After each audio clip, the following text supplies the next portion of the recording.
Let's jump right in. Today, we are unpacking Chapter 3 of Ryuho Okawa's The Origin of Happiness in this explainer. We're going to map out the exact philosophical journey laid down in the text. It's a fascinating progression, really, one that starts quietly right inside the individual mind and scales all the way up to a literal vision for transforming the entire world. So looking at the source text, it's centered on this incredibly bright, expansive concept of happiness, one that takes root in love. This specific chapter outlines a profound ascending path. It actually asks you, the reader, to move step by step from deep personal reflection straight into taking an active role in global transformation. It's not just some theoretical essay. It's really designed as a practical roadmap. To make sense of all this, we'll follow the author's exact chronological buildup across 5 steps. Reflections on the journey, a journey of light, transcending self and other, the 7 declarations of happiness, and finally, constructing a utopia. Starting with Part 1, Reflections on the Journey. This is where we look inward first. We kick things off exactly where the text does. The chapter opens with a reflection set right at the start of the new year. Okawa asks us to just pause and deeply consider our current coordinates in time and space. Specifically, he brings up the profound meaning of being born in late 20th century Japan, framing this current life as part of an infinite cycle of reincarnation. It's all about grounding yourself in the exact specific moment you exist in right now. But here's the catch. The text frames this self-reflection not as an exercise in ego, but as a profound realization of gratitude.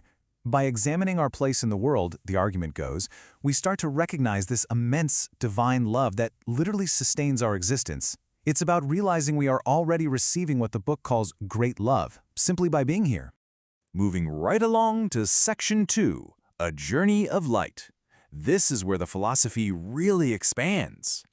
Once we recognize we're receiving this love, we're called to step up and actively participate in it. According to the source, discovering this great love acts as a brand new principle for human action. It fundamentally shifts us past our basic, everyday personal desires. So it's no longer just about survival or getting comfortable. It's about seeing the divine workings in our everyday environment and actively searching out the love hidden within the hearts of the people right in front of us. This brings up a brilliant contrast in the text. On one side, you have what's called small self-realization. This is basically just wanting things for yourself, getting swayed by selfish desires, and focusing strictly on your own personal expectations. But on the flip side, you have great self-realization. This is where your actions align with a higher divine purpose. You are, effectively, serving as the hands and feet of God to bring light into the world. A pretty massive shift in perspective, right? Which leads perfectly into Section 3, Transcending Self and Other. As we step from individual purpose to our relationship with everyone else, there's this striking quote from the text. Diverse personalities do not reject each other, but merge to create a great art of light. It beautifully captures the idea that our varying traits and opinions aren't meant for conflict. Instead, all these diverse personalities are meant for a harmonious convergence, literally coming together to create a massive collective art of light. The crucial takeaway here is that true progress requires completely breaking down the barriers between me and you. The author urges us to transcend these walls, and he uses this incredibly powerful metaphor of becoming a torrent of love. It's like a force so strong, so fluid, that it simply washes right over the obstacles between ourselves and others, allowing us to move forward and forward again, together. Next up, Section 4, The 7 Declarations of Happiness. This really is the climax of the chapter's progression. We've shifted our mindset, we've redefined our relationship with others, and now the text gives us a concrete blueprint for action.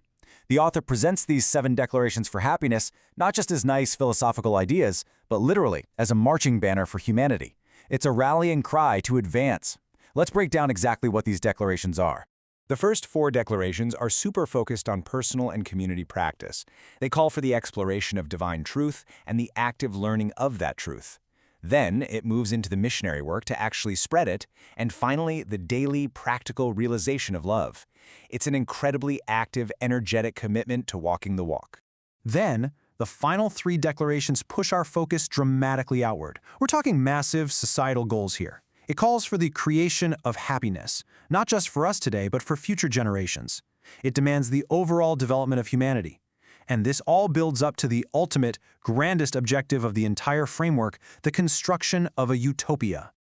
And that brings us to our 5th and final section, constructing a utopia. So what does this final destination actually look like? Well, the source text makes a really fascinating argument. It states that this task of building a utopia isn't just reserved for the physical Earth. The vision is literally cosmic in scale. It involves transforming and elevating the spiritual realms as well, specifically mentioning the fourth-dimensional realms, so that absolutely all of creation is brought into this utopian state. But how on earth do we actually achieve a goal that lofty? The text insists it all comes right back to how we view each other. We have to look at everyone and everything with an equal mind of love. The absolute key here, according to the author, is finding and praising the shining divinity, that hidden divine spark inside every single person. And not just people, but every living thing, right down to the insects and the flowers. The chapter leaves us with a huge, very direct challenge. It's not enough to just listen to these ideas or nod along. Having seen this entire roadmap from quiet inner reflection all the way to a global utopia, what concrete actions are you actually going to take? How will you dedicate your own limited time and energy to advancing the happiness of humanity?